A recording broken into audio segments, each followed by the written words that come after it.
O homem constrói casa porque está vivo, mas escreve livros porque se sabe imortal. Ele vive em grupo porque é gregário, mas lê porque se sabe só. Esta leitura é para ele uma companhia que não ocupa o lugar de qualquer outra, mas nenhuma outra companhia saberia substituir. A importância da leitura na vida das pessoas é indiscutível. Mas como as instituições educativas podem ajudar as crianças a se aproximar cada vez mais desse universo? Como despertar seu interesse e fazer com que elas se relacionem com autonomia e intimidade com o mundo letrado? Esse é o ponto de partida desse episódio da série Letra Viva. Vamos começar falando sobre o trabalho com leitura nas instituições de ensino infantil e fundamental. Vamos também conhecer experiências de professores que valorizam a leitura de diferentes tipos de textos e portadores.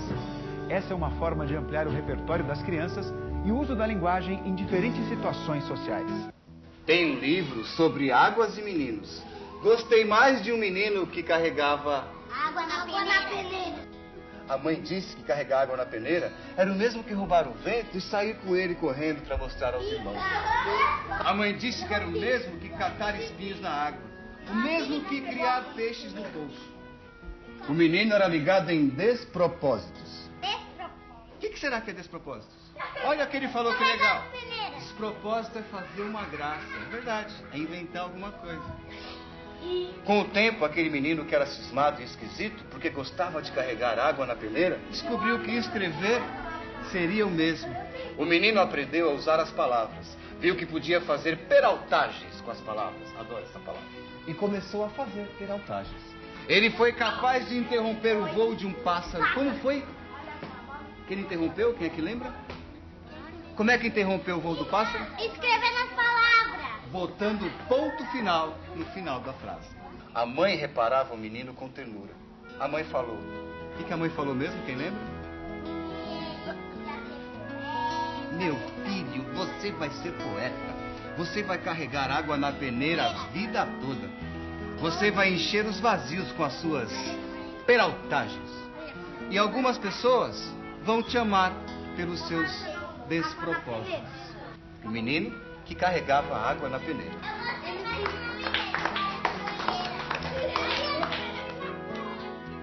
Ler é muito bom. Ler é uma ginástica da cabeça, né? É um exercício da inteligência, da linguagem, do pensamento, das ideias. É uma riqueza que não tem tamanho. Além do que eu costumo dizer isso para as crianças também. Cada livro é tantos livros quanto os leitores. O mesmo livro, lido por 4 crianças diferentes, é 4 livros diferentes.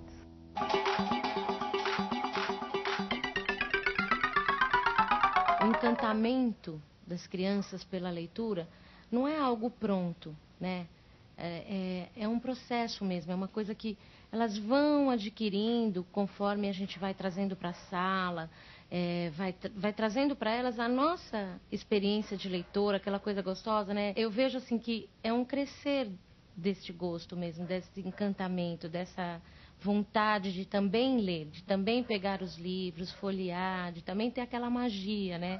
Aqui puxa, saem todos os fatos daqui.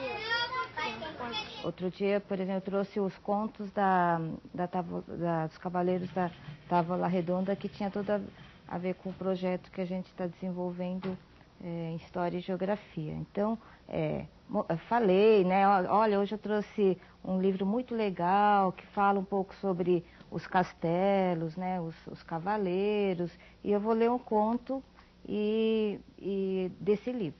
Então, eu trouxe o livro, mostrei, né, e aí comecei a ler. Nossa, eles ficaram assim super envolvidos pela leitura que eu estava fazendo. E depois, assim, a cada vez que eu trago um livro novo, eu incorporo no acervo que fica disponível na sala. E aí, assim, é uma briga na hora de pegar depois o livro. Assim, eu quero pegar esse livro, eu quero levar para casa, né? Quando o professor apresenta diferentes textos para as crianças, de forma significativa, favorece a interação com eles, o que contribui para que se interessem pela leitura e para que gostem de ler. Esse aqui é o livro que você já leu? Qual é o nome desse livro? Bela Adormecida. E onde que estava esse livro, Wesley? De quem é esse livro? Da minha mãe. Da sua mãe? E quantas páginas tem esse livro? 663. Tinha um menino, né, que ele saiu pra caçar. Aí ele tava voltando com fruta, peixe, essas coisas. Aí tava muito tarde e os pais dele recomendaram, que é na tribo lá, não andas pela floresta de noite. Quando eu era mais nova tinha um canto, né, que eu me interessava mais. Era gostoso porque eu pegava, eu lia, daí eu me interessava, ia lá, pegava outro. Agora já perdi um pouco a vontade, porque já tenho uma cobrança maior. Mas antes eu adorava ler, eu tinha super interesse nos livros. Agora eu leio mais pela escola. A escola escolhe os livros que eu tenho que ler, não eu escolho. Agora toda semana quase tem prova de livro, trabalho de livro, então você tem que ler aquele livro. É uma cobrança, muita cobrança em cima de você. Olha, cada vez que trata desse assunto, é inevitável lembrar de uma situação que eu vivi que me marcou muito, né? Eu sempre gostei de ler e nunca tive problemas em lidar com isso. Só que logo quando eu saí do ensino fundamental 1, um professor fez uma indicação de um texto, o Dom Casmurro. E isso para mim foi marcante e quase que inviabilizou a minha leitura depois do Machado de Assis, né? Porque a gente tinha que ler e ainda depois fazer um seminário que a gente não tinha a menor noção do que significava fazer um seminário. Então a questão não é se a leitura é obrigatória ou não, mas das condições de planejamento dessa leitura. Se o professor investigou se aquele vocabulário é muito complexo, se o livro é muito extenso, então será necessário ler junto, se eu vou ler em capítulos, se eu vou ler de uma vez só, se eu terei a classe toda lendo vários livros diferentes, ou se a gente vai ler junto, ler tendo a cópia impressa, ler sozinho, ler em voz alta, tudo é uma questão de planejamento a partir dos objetivos do professor. Eu presenciei algumas situações interessantes de leitura na minha escola. É assim, de você fazer uma biblioteca volante, onde os pais contribuem com livros que a gente indica, né? E a gente faz um acervo da sala de aula com 35 livros que você tem ali, e as crianças escolhem os livros que elas querem ler, né? E depois de um determinado tempo, você troca com a outra classe que também usou esse outro procedimento, né? Então, quer dizer, as crianças, no final de um período, tiveram acesso a 105 livros. Eu sou Elisângela, faço parte do grupo Prazer da Leitura. O nosso grupo se encontra uma vez por semana para fazermos uma leitura compartilhada. Primeiro começamos com os livros com a literatura infantil, porque era mais rápido e mais fácil de ser entendida. Depois começamos a escolher contos, porque queríamos mais informação, queríamos assim aprimorar nosso vocabulário. E isso tem mesmo acontecido. Nós estamos tão preocupadas com a leitura que o barulho do local, o ir e vir de pessoas, não interfere de maneira nenhuma.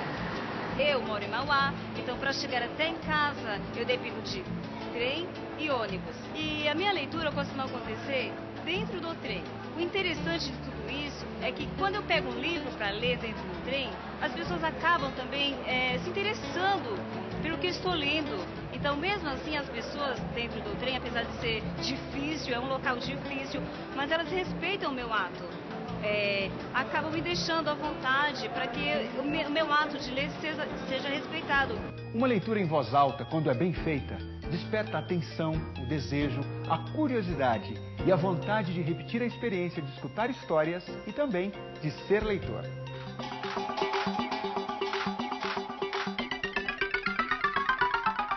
Cerca de 600 anos antes, a cidade sofreu uma terrível praga de ratos.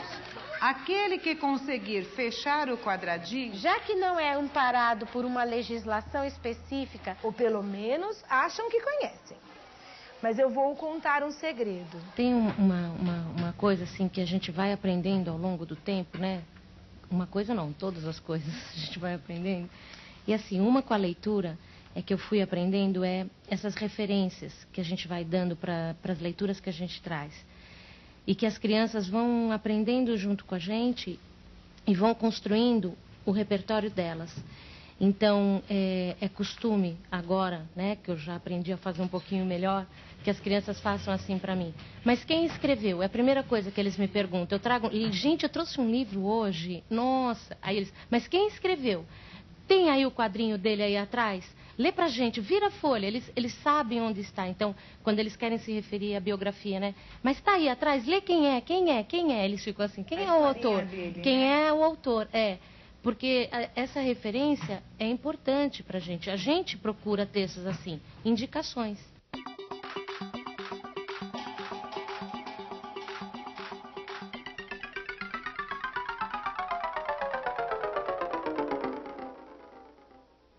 A escola é um espaço de leitura, não apenas para as crianças, mas também para os seus familiares. As bibliotecas, as salas de leitura, os acervos de livros nas classes e, principalmente, o bom uso que se faz disso tudo são oportunidades que contribuem para formar comunidades leitoras.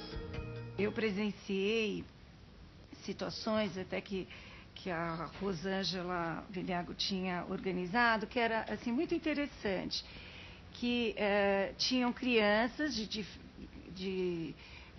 3, 4, 5, 6 anos no mesmo espaço, só que nesse espaço tinha assim um canto com almofadas, com gibis, com revistas, com jornais.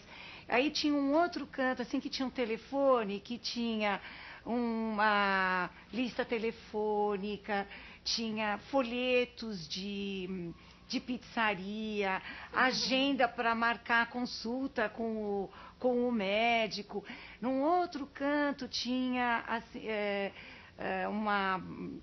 livros de receitas e que tinha batedeira, tinha embalagens de produtos que as crianças ficavam brincando de fazer receitas e tudo mais, né? Então, quer dizer, essas atividades, esses cantos que na verdade ajudam as crianças a lerem, né?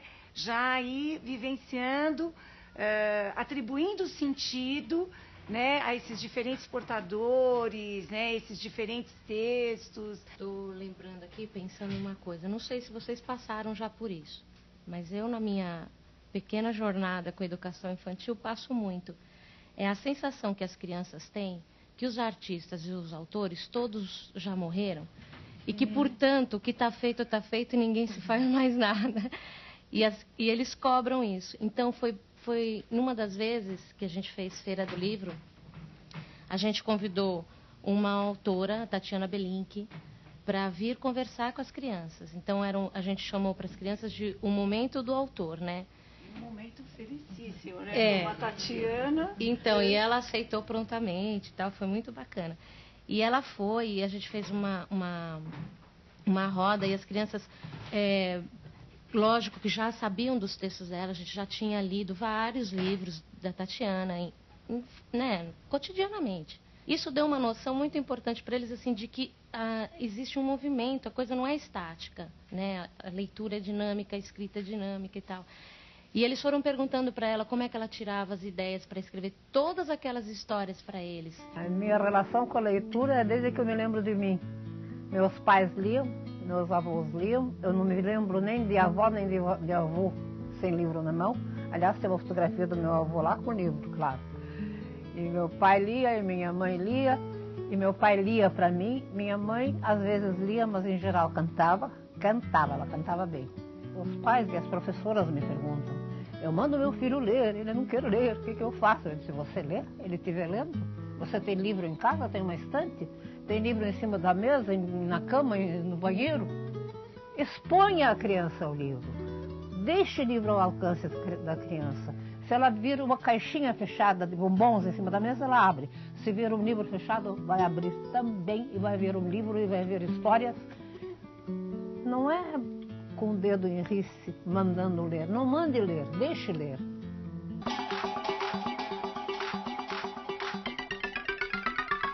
Nós lemos sempre por algum motivo.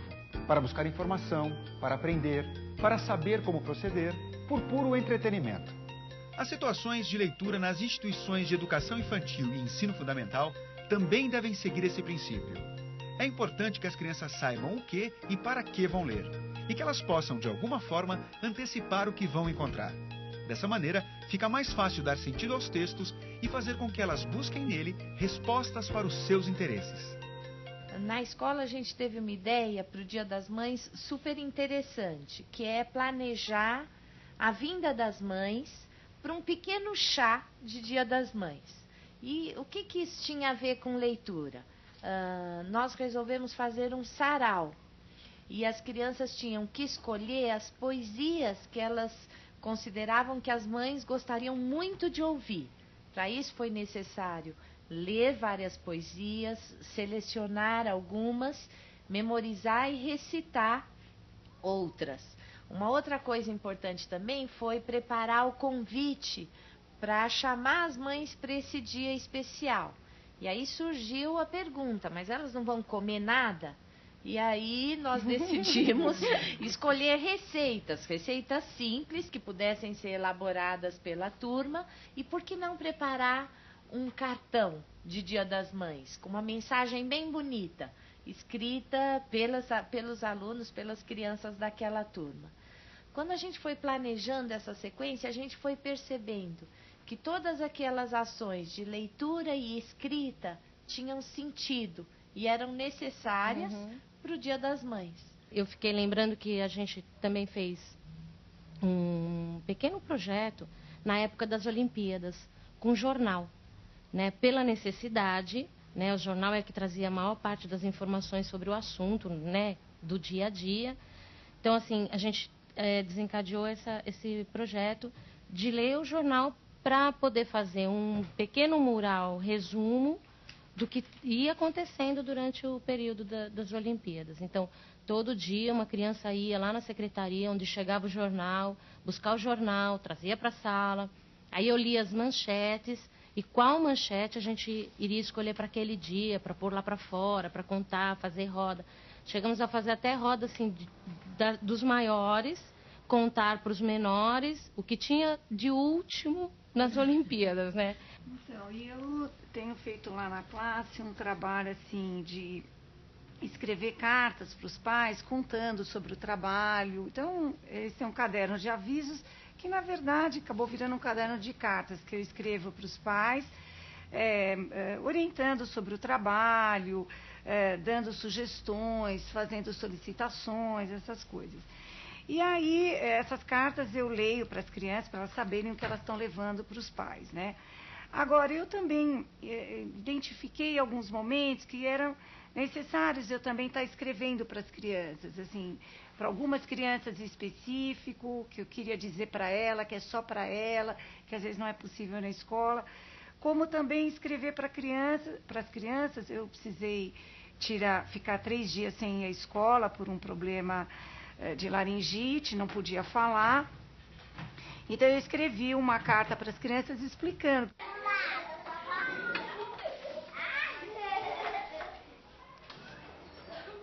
São Paulo, 11 de maio de 2005. Queridas crianças, como estou com saudades de vocês, a professora Helena continuou para vocês que eu fiquei resfriada e com problema na laringe e que não consigo falar. Amanhã quero que me contem as novidades que estão fazendo, as atividades com capricho, que atividades fizeram. A gente vai aproveitando, ficando atento às situações do cotidiano em que fazer o uso que a leitura é importante, né? Pessoal, Cláudia hoje trouxe uma carta para vocês de uma amiga minha que também é professora e ela estuda de noite comigo, com a Regina, e ela escreveu um pouco do grupo dela e eu trouxe essa carta para ler para vocês hoje, tá? Ela colocou Jundiaí, que é o lugar onde ela mora. Querida Cláudia, tudo bem com você? E a sua família, estão todos bem? Aqui estamos todos bem. Eu continuo a dar aulas e o meu grupo de alunos deste ano também são de jovens e adultos. Alunos de 14 a 80 anos. Um trabalho de leitura planejado dá às crianças a oportunidade de mergulhar na diversidade dos textos que existem no mundo. Dessa forma, elas adquirem saberes que ultrapassam a experiência de leitura e, ao mesmo tempo, vão aprendendo os diferentes usos da linguagem. Amigo Renato, certo. Tome cuidado nesse hotel, porque tem uma reunião de bruxas.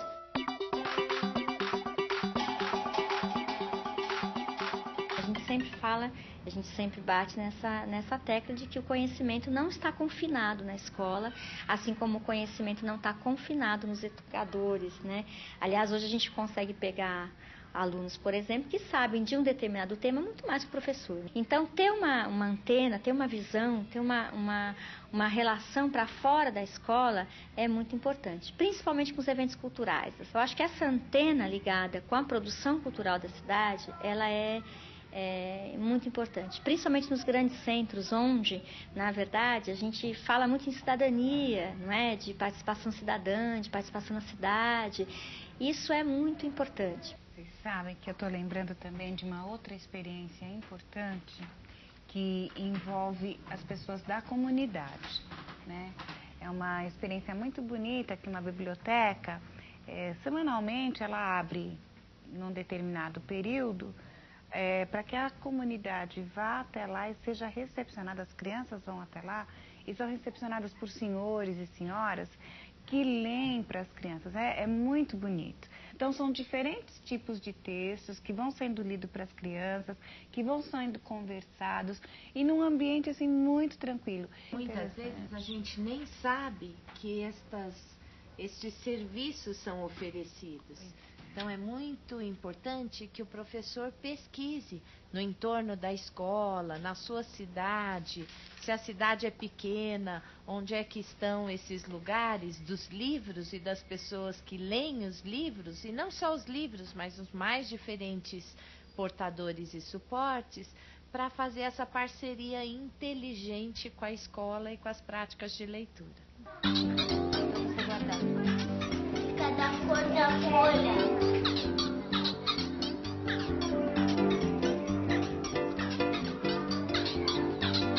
As cobras comem sapos, roedores e algumas cobras que não são venenosas comem cobras venenosas. A situação de hoje, que foi a visita ao Instituto Butantan, faz parte, né, do projeto Cobras que as crianças vêm estudando nesses últimos dias, né? Então, assim, quando a gente pensa num passeio, só para falar um pouco, ele tem uma intenção, né? Então, assim, as crianças fizeram vários, antes de ir lá ao Instituto Butantan, elas já sabiam que elas queriam conhecer, já fizeram uma série de perguntas, então a gente já foi lá com um roteiro. Estando ali, né, vendo a cobra ao vivo, elas puderam demonstrar um interesse muito maior. Então, assim, puderam fazer outras perguntas que a gente nem havia pensado, que eles nem haviam levantado. Então, sobre a troca de pele da cobra, pediram para demonstrar onde ficava a cloaca, enfim. Fizeram uma série de perguntas que ali, podendo ver o bicho ao vivo, deu uma possibilidade bem maior das crianças estarem aprendendo. Até outra que você vai mostrar, ela anda no meio do mato. E as cobras que têm os olhos na vertical é peçonhenta. A gente foi percebendo que a Clélia possibilitou uma série de experiências para os meninos e eram experiências muito variadas. Então, as crianças tiveram que articular o aprendizado da linguagem oral e da linguagem escrita para apresentar o seminário. A visita até o Instituto Butantan, contando com a colaboração de alguns especialistas que estavam próximos da unidade, lá da creche onde a Clélia trabalha. A ideia da participação dos alunos no acompanhamento das tarefas do projeto, o que já aconteceu, o que ainda não aconteceu. A variedade com que a língua estava posta ali, porque era uma língua muito próxima da situação real. Então, o pôster do Instituto Butantan, que serve como referência para as crianças na hora de preparar o seminário, os textos científicos, as reportagens em vídeo, a fala dos especialistas, uma língua que é viva, multicolorida, variada. São tantas as possibilidades que a Clélia ofereceu para os meninos de não tratar a língua de forma simplificada nem reduzida, mas ampla e profunda. O Brasil tem uma história de leitura marcada pela exclusão, não é? Desde o início, não é? Desde a descoberta, a escrita entra no país pela carta de Pedro Vaz de Caminha, e essa carta é enviada para Portugal, não é? Ou seja, o material de leitura vai-se embora. Essa história da escrita no país, não é? É uma história de exclusão, não é? Então, quando nós falamos em política pública de leitura, nós precisamos partir daí. Quer dizer, nós precisamos reverter esta tendência histórica e trabalhar políticas que efetivamente estejam comprometidas com a inclusão da escrita, não é? No quadro social brasileiro, de modo a que todos nós possamos nos beneficiar desta conquista humana, não é? Porque aprender a escrever e a ler para a humanidade foi um passo gigantesco, e é um absurdo que a gente esteja no século XXI e as pessoas ainda estejam fora desta realidade. É preciso ter uma política de leitura para toda a população brasileira, para que todos os segmentos efetivamente possam se valer deste recurso extraordinário. E que fique claro, aprender a ler não é sinônimo de participação na cultura da escrita. Quer dizer, há sujeitos que aprendem, há sujeitos que são competentes, mas que não participam da cultura da escrita. Participar da cultura da escrita é um ato complexo e significa incorporar a escrita no seu cotidiano, no seu dia a dia. Nesse sentido, a inclusão é uma inclusão na cultura da escrita. Não é simplesmente aprender a ler e a escrever, mas é realmente praticar concretamente a escrita. Abrir caminhos pela via da leitura, para que as crianças se relacionem cada vez mais com o mundo letrado e suas diferentes linguagens e experiências. Como fazer com que elas possam explorar o universo da leitura e não apenas lidar com letras soltas e palavras isoladas? É isso que veremos no próximo programa da série Letra Viva. Eu sei que vocês gostam de ouvir história que a professora conta para vocês, histórias e poemas. Só que antes, eu vou precisar da ajuda de vocês. Sabe para quê? Vou precisar que vocês me ajudem a chamar as histórias e os poemas. Porque antigamente, eles iam sozinhos, mas hoje o mundo está muito barulhento, não é verdade? E tem muito problema morando na cabeça da gente, por isso vou precisar da ajuda de vocês. Sabe como é que vocês vão me ajudar? É assim, ó, primeiro a gente vai fazer um silêncio bem gostoso, fecha os olhos todo mundo junto comigo. Deixa pra rir na hora que a história estiver engraçada lá. Peraí, fecha os olhos, não sem fazer som nenhum, e só repete comigo agora, ó. Vem história. Me faz sonhar. Me faz sonhar. Me faz sonhar. Me faz crescer. Me faz crescer. E pode chegar. E pode chegar. Abre os olhos bem devagar, quem tiver de olhos fechados. E a primeira história acabou de chegar e pousou bem aqui nas minhas mãos. Diz que era uma vez um pequenino grão de areia chamado Godofredo. Godofredo era um grãozinho de areia que morava numa praia longe daqui. E na praia onde ele não morava só, não é verdade? Moravam milhares e milhares e milhares